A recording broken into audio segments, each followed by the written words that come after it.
राम राम। आज हम श्रीमद् भगवत गीता के अध्याय 14 गुणत्रय विभाग योग का श्लोक 5 देखते हैं।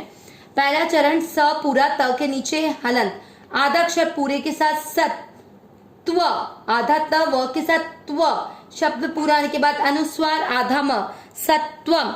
अब ये दोनों आधा त कैसे बने इधर देखेंगे। पास में जो छोटी सी लाइन होती है ये होती है आधा त, एक पूरा त आपको दिख रहा है, ठीक है। अब इस त के नीचे भी हलंत लगा दिया जाए तो क्या चेंज होगा।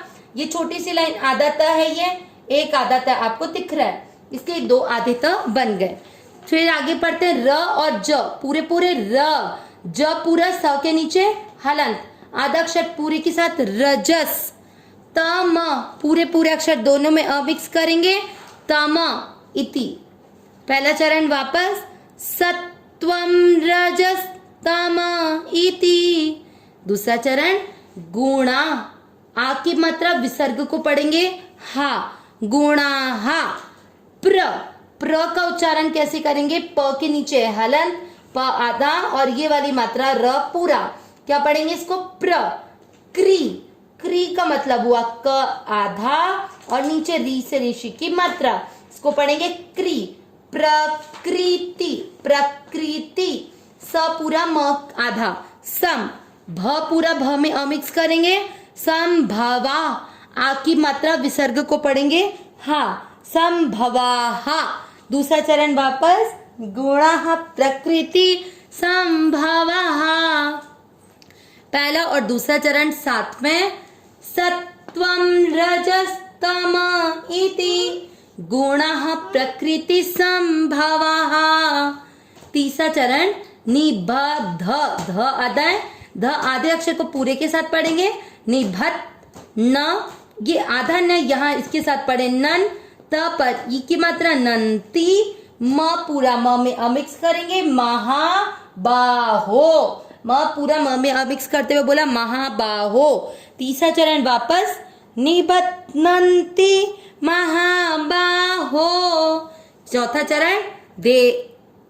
चौथा चरण देहे, देहे देहिना, इसको ही को लंबा नहीं करना, छोटी मात्रा है इसलिए इसको पहले वाले अक्षर के साथ बोलना है, देही न पूरा न में अमिक्स करेंगे देहिना, म पूरा म में अमिक्स करेंगे म, व आधा य पूरा व्य, य पूरा म आधा यम, म व्ययम, ध्यान दे म व्ययम।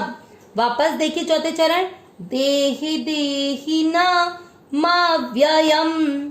तीसरा और चौथा चरण साथ में, निबध्नन्ति महाबाहो, देहि देहि न म व्ययम। पूरे श्लोक का उच्चारण एक साथ, सत्वम रजस तम इति, गुणः प्रकृति संभवः, निबध्नन्ति महाबाहो, देहि देहि न मव्ययम्। पूरे श्लोक का उच्चारण एक बार वापस, सत्वं रजस्तम इति, गुणः प्रकृति संभवः, निबध्नन्ति महाबाहो, देहि देहि न मव्ययम्। अब हम इस श्लोक का अर्थ देखते हैं।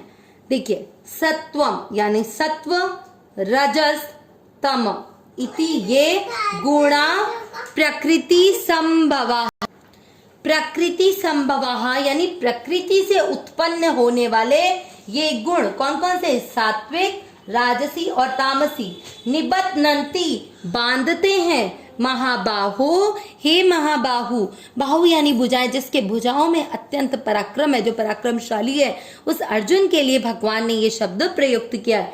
देहे शरीर में, देही न जीवात्मा को, देही न अर्थ जीवात्मा, हमारे जीव की आत्मा, म में आपने अ का उच्चारण मिक्स किया था, अव्ययम, अव्ययम यानी अविनाशी। क्या बात बोल रहे हैं कि हे महाबाहो, प्रकृति से उत्पन्न होने वाले ये गुण सात्विकी, राजसी और तामसी शरीर में जीवात्मा को, शरीर में अविनाशी जीवात्मा को बांधते हैं। अब देखिए यहाँ पर पहली बात तो ये देखनी है कि शरीर और आत्मा मतलब कि अलग अलग चीज है, तभी तो ये बात कही गई है कि शरीर में जीवात्मा को बांधती है, मतलब दोनों अलग अलग हैं, लेकिन फिर भी हम दोनों को एक मानते हैं। तो यही हमारा एक डाउट तो क्लियर हुआ। अब दूसरी बात, यहाँ पर आत्मा को अविनाशी कहा है। अविनाशी कहने का तात्पर्य क्यों?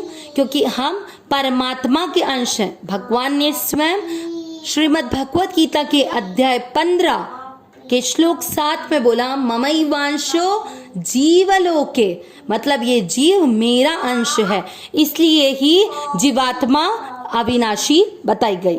अब बोला कि शरीर में आत्मा कैसे बनती है? प्रकृति के 3 गुणों के द्वारा, क्योंकि ये जो सात्विकी, राजसी और तामसी है, जो प्रकृति से उत्पन्न होने वाले गुण हैं, उसके कारण हम इनको अपना मान लेते हैं। किसको? प्रकृति से उत्पन्न हुए इन गुणों के कारण जो प्रकृति का कार्य है, मतलब जो शरीर है। हमने पिछले श्लोक में भी देखा कि प्रकृति के गुण कौन कौन से हैं जो प्रकृति से उत्पन्न होते हैं, सात्विकी, राजसी और तामसी। और जब महासर्ग का समय होता है, मतलब जब ब्रह्मा जी का दिन प्रारंभ होता है, तो उस समय प्रकृति में लीन हुए सभी व्यक्ति अपने अपने कर्मों के अनुसार योनि पाते हैं, और उनके कर्मों के अनुसार उन्हें जो शरीर मिलता है, उस शरीर को जब व्यक्ति अपना मान लेता है कि मैं शरीर हूं, ये जो कार्य हो रहा है ये मेरे द्वारा हो रहा है, तब वो आदमी बनता है। क्योंकि सात्विक, राजसी और तामसी प्रकृति से उत्पन्न आने वाले ये गुण उस व्यक्ति के साथ में भी होते हैं जो जीवन मुक्त होता है। जो जीवन मुक्त महापुरुष होते हैं उनके साथ में भी तो ये गुण रहते हैं। फिर उनकी तो आत्मा को शरीर नहीं बांधता, ऐसा नहीं है। आत्मा को जो है शरीर बांधता है, लेकिन वो लोग अपने आप को शरीर मानते ही नहीं है, वे अपने स्वरूप को पहचानते हैं। तभी तो भगवान ने यहाँ पर अविनाशी शब्द का प्रयोग किया है।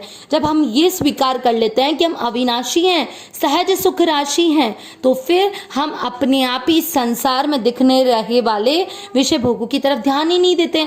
इसलिए सात्विकी, राजसी और तामसी गुणों के द्वारा बांधे नहीं जाते और अपने स्वरूप अविनाशी सहज सुख राशि में स्थित रहते हैं। अविनाशी सहज सुख राशि, हे नाथ, हे मेरे नाथ, मैं आपको भूलूं नहीं। नारायण नारायण नारायण नारायण।